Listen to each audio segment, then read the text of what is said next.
advertising is search. And just think about the way you behave. You hear an ad.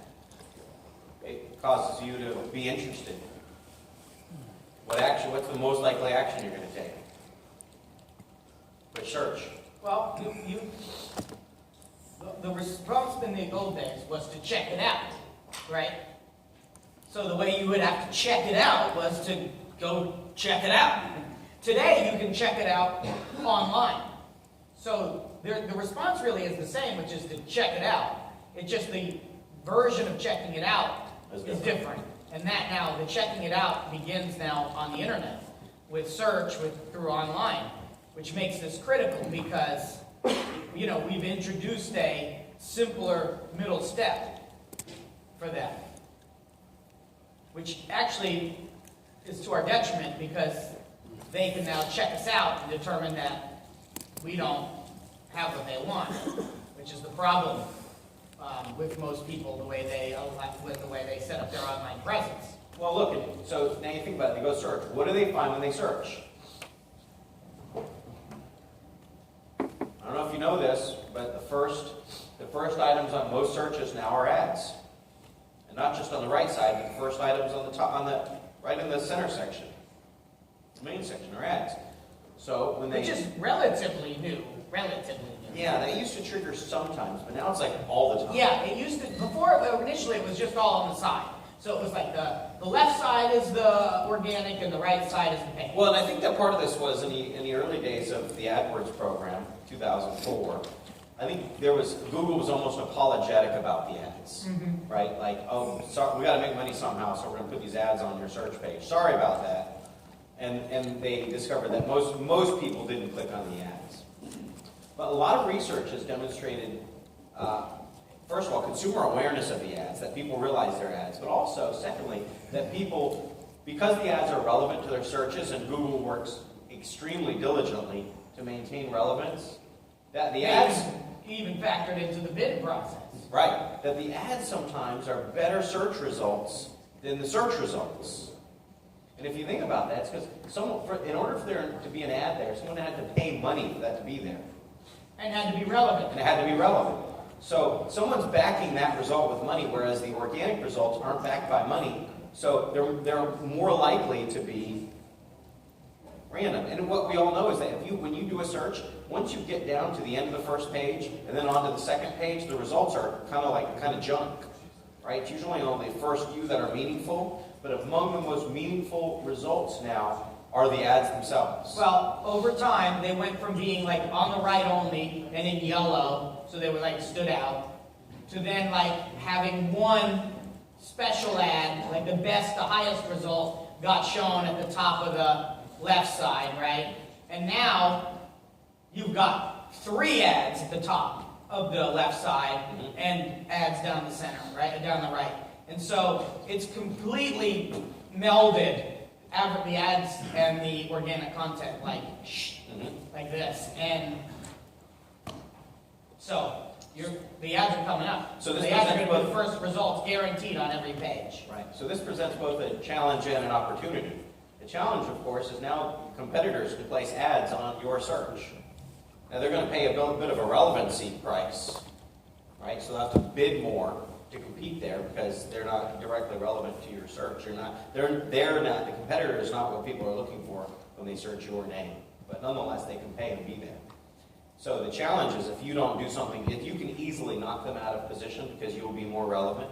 But if you don't knock them out of position, their ad, which looks like darn near like an organic result, is going to supersede your organic result, which is a problem. They siphon off your traffic. And a number of you guys have discovered this going on in your markets, discovered competitors bidding on your name, and they're sort of like, what's that word, Kevin, it's drafting, right? When someone gets me in, they're sort of drafting your presence, right? But it's also an opportunity because you can, to a degree, control the engagement with those searching, as opposed to being at the whim of what Google decides to present. You can control what's presented, specifically what the ad says, and you can control Where it goes, which is really important. Because where it goes is extremely meaningful. So it's worthwhile considering what is it that you're hoping to accomplish with your online presence? Is your goal to achieve a branding effect with your online presence? By the way, that's what most companies are after, their online presence is branding. Or is your goal to create a browsing experience for the customer? Look, all of these things, any of these things could be relevant. You can choose to do any of these. You just have to make a choice. And obviously you can do a combination of them. But you've got to think about, you've got to decide what you want it to be and then put your effort into making it that, rather than just not choosing it, having it be whatever it is, which is not strategic.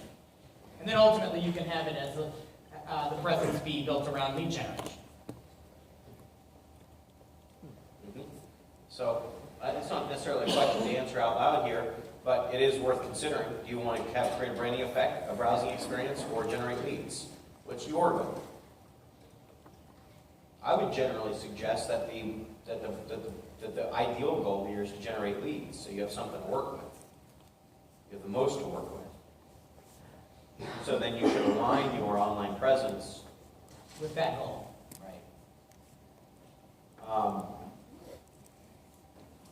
Name, address, phone matches, and AP matches are super important. It's a big problem. And we can help you with it. There are services. What's that one called? Is it Yext? Go to Yext. Pay a fee. And what it will do is it'll help you find all of the directories that you're listed in across the web. And it's important to have the business name, address, and phone to be exact matches on all of those directory listings. That will give you sort of aligns your online presence for maximum impact, maximum relevance when people are searching. That's honestly a mistake that is extremely prevalent and is easy to fix. And cheap to fix too. But the most important thing here in your online presence is creating congruency between your marketing, your offline marketing, your online presence, and your in-store experience. And I look at dealership websites often. Like I'll look at prospects come through and I'll decide to check them out. Or sometimes I'll see members, Selling Rich Dealers, leaving the program, and I'll say, Let me check out the website. let me check out their website, see what they're doing right. And what everyone's doing is the same thing, which is this dealer.com website, which has all this gobbledygook on it. And there's no differentiation. And it makes me wonder, I go, wow, this person was a member? If they're actually, chances are they're not doing anything, okay? But if they were doing anything, this website sure wouldn't match what they're doing, right? And if they were advertising, if they were actually running the ads, and people went to this website, there would be a disconnect, they'd be confused, right? Because this website doesn't match the advertising. So it's like so when you advertise, the primary response is search. When they search, they want to find you and then go to a place where it looks like the ad is alive, really happening, right? And this is where the people think it's real, and it's really talked about here. And then The person is there. the personality, they see the personality. A lot of times you can't even find the personality. You go to the About Us, sometimes the main personality of the dealership isn't even listed in the About Us page on the dealer.com site. So then then they show up to the store ultimately and look for the people's here, the personality's here, and the commercial, the advertisement, the theme is here. Or it's not. Yeah. Obviously the better idea is for it to be everywhere, for it to be congruent across. Big opportunity. It's a force you can control. Okay. Number 7, web conversion. You can control this. Contrary to obviously.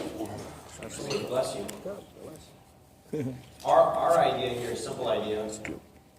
This is our philosophy. No information without engagement.